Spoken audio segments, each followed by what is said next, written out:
माऊली रामकृष्ण हरी माऊलींचा हा सोहळा आळंदीपासून निघून आज नातेपुते या ठिकाणी पोहोचतो आहे। तर या वारी मार्गावर जे मोठ्या प्रमाणावर अन्नदान होतं त्या अन्नदानासाठी प्लास्टिक, थर्माकोल, सिल्वर कोटिंग हे काही न वापरता पळसाच्याच पानाची पत्रावळ वापरावी असं गेली 15 वर्षे आपण जे प्रबोधन करतो आहोत आणि खूप चांगला प्रतिसाद त्याला मिळतो।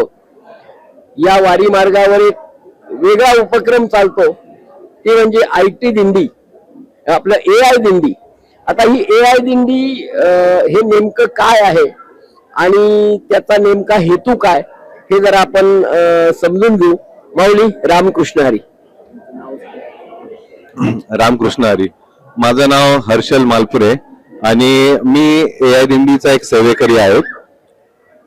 दरवर्षी एक घोषवाक्य असतं की जे आपल्या देशाला साठी त्या वर्षी जे सर्वात महत्वाचं आहे त्यावरती हे आपलं घोषवाक्य असतं।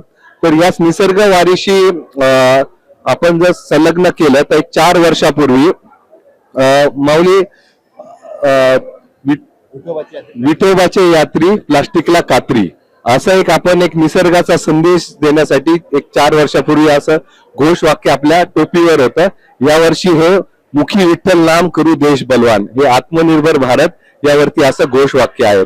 तर निसर्ग वारीचा जो कन्सेप्ट आहे आम्हाला खूप आवडला आणि आम्ही AI दिंडीकडून सगळ्यांना असं आवाहन करतो की आपण नक्की जसं माऊलींनी सांगितलं की प्लास्टिकचा, थर्माकोलच्या प्लेट्सचा वापर टाळून आपण पत्रावळ्या म्हणजे जो आपला एक नैसर्गिक असं साधनांपासून बनते आणि त्याचं रिसायकल पण होतं आणि त्याचं कुठे कोणत्याही नैसर्गिक किंवा त्याचा काही प्रॉब्लेम निर्माण होत नाही। तर अशा सगळ्यांनी वापर करावा अशी आम्ही सगळ्यांना विनंती करतो। रामकृष्ण हरी।